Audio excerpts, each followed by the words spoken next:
नमस्कार दोस्तों, आज के इस वीडियो में हम बात करने वाले हैं चैप्टर 1 हड़प्पन सिविलाइजेशन के। आज के इस वीडियो में हम कोशिश करेंगे पूरे चैप्टर 1 को बहुत ही शॉर्ट समरी के रूप में कंप्लीट करने के लिए। तो चलिए वीडियो को शुरू करते हैं। तो शुरू करने से पहले एक बेसिक जानकारी आपको दे देता हूँ कि हड़प्पा सिविलाइजेशन, हड़प्पा का जो टाइम पीरियड है वो मैच्योर हड़प्पा, 3 हिस्टोरियन आर्कियोलॉजिस्ट ने इसको 3 पार्ट में डिवाइड किया है। अर्ली, मैच्योर और लेट।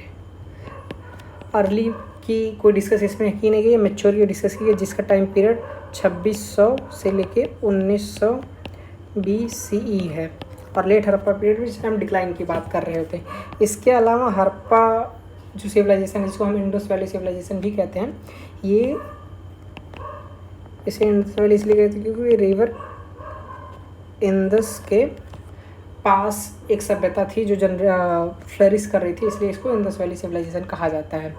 उसके अलावा जो पहला सिटी जो डिस्कवर किया गया था हिस्टोरियन के द्वारा आर्कियोलॉजिस्ट का, वो था हड़प्पा, इसीलिए इसको हड़प्पा सिविलाइजेशन भी बोला जाता है।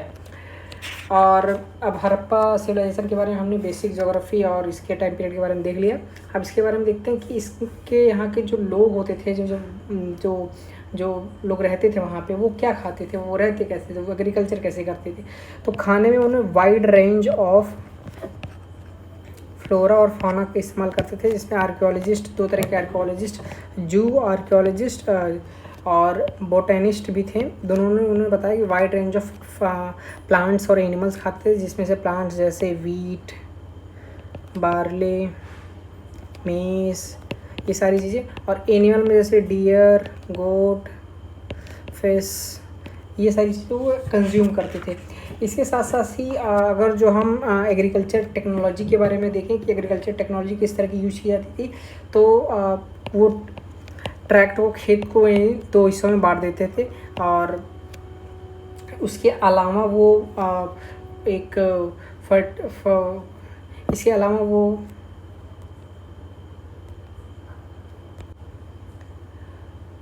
इसके अलावा वो कुदाल का इस्तेमाल करते थे। उसके अलावा वो इरिगेशन फैसिलिटीज़ का इस्तेमाल करते थे, जैसे धोलावीरा में हमें कैनाल्स के एविडेंस मिले, सोरदेघाई में उसके कैनाल्स के हमें एविडेंस मिले हैं। तो और इसके अलावा अगर जो हम देखें एक प्लांट सिटी के बारे में, तो मोहनजोदारो एक प्लांट सिटी निकल के आता है, जिसको बहुत ही प्लान के साथ बनाया गया था। और हड़प्पा सिविलाइजेशन की एक ख़ास बात ये है जो इसी टाइम पीरियड की और भी अलग सिविलाइजेशन से डिफरेंट बनाती है, वो है इसकी प्लानिंग इन सेंस कि सिटी को 2 हिस्से में बांट दिया जाता था। एक होता था लोअर टाउन, दूसरा सीटाडेल। तो लोअर टाउन और सीटाडेल था, इसमें लोअर टाउन में बेसिक जनरल पीपल रहते थे, और सीटाडेल में ऐसा माना जाता है ये रिलीजियस पर्पस या किसी अथॉरिटी, यानी किंग हो सकता था या इम्पीरियल कोई भी अथॉरिटी हो सकता था, वो रहता था। इसके अलावा जो हाउसेस थी वो एक घर जो बने होते थे ईंटों से, वो एक फिक्स रेशियो में उनके साइज होते थे, यानी 4:2:1 साइज होता था ईंटों का। इसके अलावा जो सीवेज थी वो भी आपस में ग्रिड पैटर्न में फॉलो होती थी, यानी एक दूसरे को 90 डिग्री पे इंटरसेक्ट करती थी। तो ये कुछ सारे फीचर्स थे। और सीटाडेल को एक ऊंचाई पे बनाया गया था, जबकि लोअर टाउन एक सीटाडेल के कंपेयर में कम ऊंचाई पे था। इसके अलावा अगर जो हम घरों की बात करें, तो जनरल घरों में जो बेसिक लोअर या ग्राउंड फ्लोर पे कोई भी विंडो नहीं होती थी, और हर घर में बाथरूम होता था, और बाथरूम से कनेक्टेड ही सीवेज गई होती, ताकि सैनिटेशन का खास ध्यान रखा जा सके। और इसके अलावा हम सोशल डिफरेंसेस की बात करें, तो एक बात और इसमें याद रखने कि सीटाडेल में ही हमें ग्रेट बाथ के भी एविडेंस मिलते हैं, जिसका रिलीजियस पर्पस हम जोड़ते हैं कि हो सकता है वो नहाने के लिए स्पेशल ओकेजन पे इस्तेमाल करते हो। और सोशल डिफरेंसेस में बात करें, तो सोशल डिफरेंसेस का बेसिक मतलब होता है कि क्या हड़प्पा सभ्यता में, हड़प्पा सिविलाइजेशन में 1-2 इंसानों के बीच में कोई डिफरेंसेस थी क्या, ऐसा था कि कोई अमीर था कोई गरीब था, या इगैलिटेरियन सोसाइटी थी। तो इसके पीछे डिबेट है। हालांकि जो आर्कियोलॉजिस्ट हैं वो बहुत सारे रिमेन्स को स्टडी करते हैं, जैसे पिरामिड के टाइम में मम्मी की जो कॉफिन टाइप का या मम्मी जो बनती थी उसमें बहुत सारी ज्वेलरी होगी या ट्रेजर सारी चीज़ें रखी जाती थी। सेम केस था इंडिया में, जब डेड्स को पीट किया जाता था, गड्ढे में डाला जाता था, तो उसके साथ ही बहुत सारी पोट्री, ऑर्नामेंट्स, इन सब का इस्तेमाल किया जाता था। इसके अलावा ज्वेलरी का भी इस्तेमाल किया जाता था। और कुछ गड्ढों में भी ऐसे कुछ बहुत सारी चीज़ें हमें नहीं मिली हैं हालांकि, पर हाँ कुछ गड्ढों में मिली है। इसके अलावा लग्जरी का दूसरा था कि वो जो डेली प्रोडक्ट्स वो यूज करते थे, उनमें अगर जो कुछ हमें ऐसे मिले जिनकी पर्पज़ यूटिलिटेरियन यानी वो डेली यूज होते थे, कुछ ऐसा जो लग्जरी यानी डेली यूज़ ना होते थे, तो इनमें से एक आता है जो लग्जरी आइटम था वो है फायंस पॉट। यानी फायंस पॉट ऐसा जो लग्जरी यूज नहीं होता था। इसके अलावा अगर आप क्राफ्ट और प्रोडक्शन की बात करें तो क्राफ्ट और प्रोडक्शन में बहुत सारी चीज़ें वो सब करते थे, जिसमें से वो मेटल से बहुत सारी चीज़ें बनाते थे, फिर उसके बाद बीड्स से बनाते थे और सील मेकिंग होती थी, ठीक, क्राफ्ट था। तो इसके लिए वो बहुत सारी चीज़ें इस्तेमाल करते थे, बहुत सारे शेप्स में बांटते थे, जैसे disc shape, round, spherical, cylindrical, तो बैरल शेप, तो ऐसे सारे शेप में जो बीट्स हो गए, सील हो गए, क्राफ्ट, उसको काट करके उसकी पॉलिशिंग करके उसको ग्राइंडिंग करके उसको, ये क्राफ्ट प्रोडक्शन के अंदर आता था, जो एक मैग्निफिसेंट फीचर है हड़प्पा प्रोडक्शन का। इसके अलावा जो वो रॉ मटेरियल यूज करते थे किस तरह के थे, मेटल में कॉपर जो राजस्थान से आता था, और स्टेटाइट जिससे सील बनती थी, और कार्टेज, तो इसका इस्तेमाल करते थे। इसके अलावा मेटल में हम कॉपर ले सकते हैं, गोल्ड ले सकते हैं, ये सारी चीज़ों का इस्तेमाल करते हैं। ब्रॉन्ज एक ख़ास मेटल है जो इस समय पॉपुलरली यूज किया जाता है। और अगर जो हम रॉ मटेरियल के सेंटर को आइडेंटिफाई करने के लिए किया जाए तो रॉ मटेरियल के सेंटर यानी जहाँ पे ये ऐसे सारे क्राफ्ट प्रोड्यूस किए जाते हैं, तो उसके सेंटर कैसे आइडेंटिफाई करते हैं, तो उसके लिए आइडेंटिफाई करने के बहुत सारे, पहला कि वहाँ पे रॉ मटेरियल ज़्यादा होगा, उसके अलावा टूल्स मिलेंगे हमें पे, फिर रिमेन्स मिलेंगे, यानी और कुछ बनाया जाए तो उसके रिमेन्स वहाँ बच जाते हैं, तो इसकी वजह से हम आइडेंटिफाई कर सकते हैं कि वहाँ पे क्राफ्ट प्रोडक्शन होता हो। उसके अलावा ट्रेड एंड कॉन्टैक्ट में बात करें तो वो ट्रेड इनलैंड अपने सेटलमेंट के अंदर भी करते थे और एक्सटर्नल यानी इंपोर्ट एक्सपोर्ट दोनों करते थे, और उसके साथ साथ ही इनलैंड में भी वो ट्रेड करते थे। इनलैंड ट्रेड में जैसे राजस्थान का खत्री रीजन और इसके अलावा कर्नाटका या जिसे फार साउथ लिखा गया वहाँ से गोल्ड आता था, और अगर जो बाहर का देखा जाए तो बाहर से वो ओमान से कॉपर मंगाते थे, तो ऐसे ट्रेड करते थे। और एक मेसोपोटामिया का टेक्स्ट मिला जिसमें से डिकोड किया गया कि इस हड़प्पा के कॉन्टैक्ट थे मेसोपोटामिया से भी। सील एंड स्क्रिप्ट की बात करें तो सील हमें मिली है जो बनी है स्टेटाइट की, और इसके पीछे बेसिक पर्पज़ ये बताया गया कि लॉन्ग डिस्टेंस ट्रैवल करने के लिए यानी एक प्लेस से दूसरे प्लेस जाने के लिए बीच में वो जो गुड्स है वो किसी तरह से दुर्घटनाग्रस्त ना हो जाए, इसके लिए सील का इस्तेमाल किया जा सकता था। और सील में कई बार ओनर का नाम हो सकता था और गुड्स क्या कौन से गुड्स हैं उसकी क्वांटिटी हो सकती थी, तो ये सारी चीज़ें लिखी गई थी। स्क्रिप्ट इनकी कोई ख़ास इतनी डेवलप नहीं स्क्रिप्ट थी, क्योंकि ये इंस्क्रिप्शन मिले हैं बहुत सारे, बस उसमें साइंस हमें ज़्यादा साइन नहीं मिले हैं कि वो कुछ अल्फ़ाबेटिकली लिख रहे हों, पिक्टोरियल फॉर्म में है, ज़्यादातर पिक्चर्स हैं, सिम्बल्स हैं।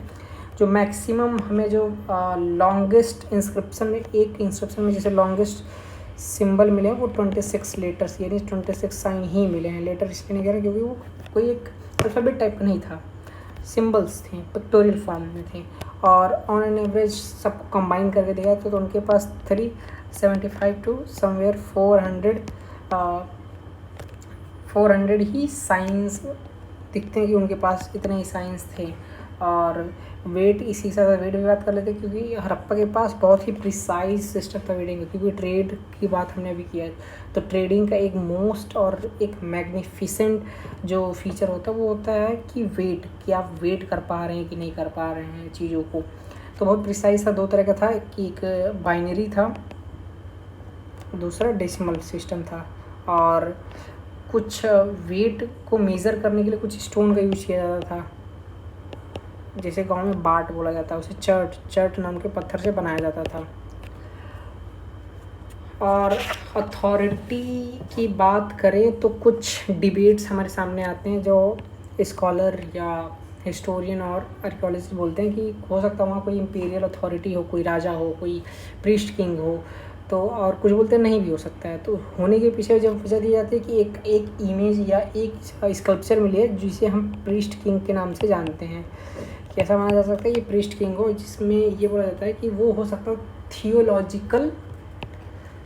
थियोलॉजी रिपब्लिक हो, यानी कोई एक रिलीजियस प्रीस्ट, यानी जो ये प्रीस्ट किंग है हो सकता है ये रूल करता हो, गवर्न करता हो।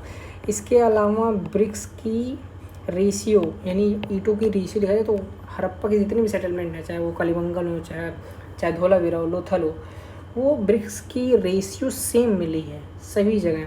तो हो सकता है इतनी बड़ी यूनिफॉर्मिटी तो पॉसिबल नहीं है कि अगर जो कोई एक सेंट्रलाइज सिस्टम ना हो उसके बिना। दूसरा, ब्रिक्स के अलावा हमें जो मिलता है वो वेट सिस्टम का मिलता है।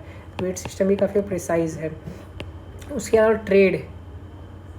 ट्रेड के बेसिस पे हम कह सकते हैं कि वहाँ पे कोई एक सेंट्रलाइज सिस्टम था। हालांकि इस पे बहुत सारे डिबेट्स हैं। और इसी के बाद जो नेक्स्ट टॉपिक आता है वो एंड ऑफ सिविलाइजेशन आता है, कि सिविलाइजेशन एंड कैसे हुई। इसके लिए बहुत सारे रीज़न दिए। पहला, नेचुरल कॉज, जिसमें फ्लड, ड्रॉट,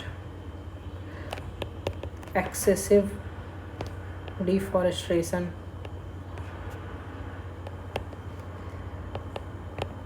और कुछ नेचुरल क्लाइमेट भी बोला जाता है। और ये भी बोला जाता है कि हो सकता है आर्यन इन्वेजन थ्योरी भी इसी के बीच में दी जाती है, कि बाहर से सेंट्रल एशिया से जो आर्यंस आए थे उन्होंने यहाँ के सेटलमेंट को, जो नेटिव्स थे उनको मारा, फिर उनको हटाया, फिर अपना रूल इस्टेब्लिश किया। और डिस्कवरी की बात करें कि सेटलमेंट को डिस्कवर कैसे किया, तो कहानी शुरू होती है कुछ 1875-74 के आसपास। आते हैं हमारे कनिंघम चाचा क्या करते हैं, उनको सील मिलती है। तो सील मिलती है तो चाचा क्या करेंगे, चाचा कहेंगे कि जो सील है, क्योंकि मैं बहुत ही बड़ा नॉलेजेबल हूँ और जो मुझे सील मिली तो मैं इसके अपने नॉलेज के बेसिस पे इंटरप्रेट करूँगा। तो चाचा कह गए हैं कि चाचा ये जो सील है ये 600 BCE, यानी जो चैप्टर सेकंड है गंगा वैली सिविलाइजेशन, इसी के आसपास की ये सील हमें मिलती है। यानी इंडियन हिस्ट्री को ये 600 से मानते हैं कि इंडियन हिस्ट्री 600 BC के आसपास से शुरू होती है। तो चाचा कह गए हैं। फिर उसके बाद हमारे आते हैं दूसरे चाचा, जिनका नाम है जॉन मार्शल। ये 1924 में, इनके दो सहायक दयाराम शास्त्री और RD बनर्जी, रखलदास बनर्जी, ये दो आर्कियोलॉजिस्ट इनको हेल्प असिस्ट करते हैं। और 1924 में ये कहते हैं कि नहीं, हर जो कनिंघम चाचा बोल के गए थे वो सही नहीं है, जो सील मिला है वो 600 BC का नहीं, ये बल्कि 2600 BC के आसपास का है। यानी कनिंघम का जॉन मार्शल क्या करते हैं, जॉन मार्शल इंडियन हिस्ट्री को जो फिलहाल 600, अगर यहाँ पे अगर इसको कंसीडर करें तो 2000 आज का 600 ये, यानी 2600 साल पुराने से लेके 4000 साल पुराना कर दिए अगर, ठीक, यानी इंडियन हिस्ट्री को 4000 साल पुराना पहुँचा गए। इसके बाद एक और आते हैं, वो हैं RM व्हीलर। RM व्हीलर क्या करते हैं, RM व्हीलर का रोल होता है वो टेक्नोलॉजिकल डेवलपमेंट्स लेकर आते हैं, वो मिलिट्री टेक्निक्स लेकर आते हैं, वो बहुत सारे साइट्स को डिस्कवर कर रहे होते हैं और इन्हीं के टाइम पार्टीशन भी हो जाता है। तो उसके बाद ये क्या करते हैं, ये उन साइट को डिस्कवर करते हैं जो क्योंकि हर पार्टीशन के बाद जो मेजर साइट होते हैं, जैसे हड़प्पा में मोहनजोदड़ो होती है, ये सारे पाकिस्तान में चले जाते हैं पार्टीशन के बाद। तो वो इंडिया के और साइट को डिस्कवर करते हैं, जैसे कालीबंगन हो गया, राखीगढ़ी हो गया, ठीक। तो ये सारी साइट्स को वो डिस्कवर करते हैं, उस पर अपना रिसर्च थीसिस लिखते हैं। इसी के साथ साथ ही आपका चैप्टर हो गया समाप्त। अगर जो आपको वीडियो अच्छा लगा तो आप लाइक कर सकते हैं, और चैनल को आपने सब्सक्राइब नहीं किया तो सब्सक्राइब कर दीजिए। इसी के साथ से आपको वीडियो का नोट्स चाहिए तो आप टेलीग्राम चैनल को ज्वाइन कर सकते हैं। और बस, बाय बाय।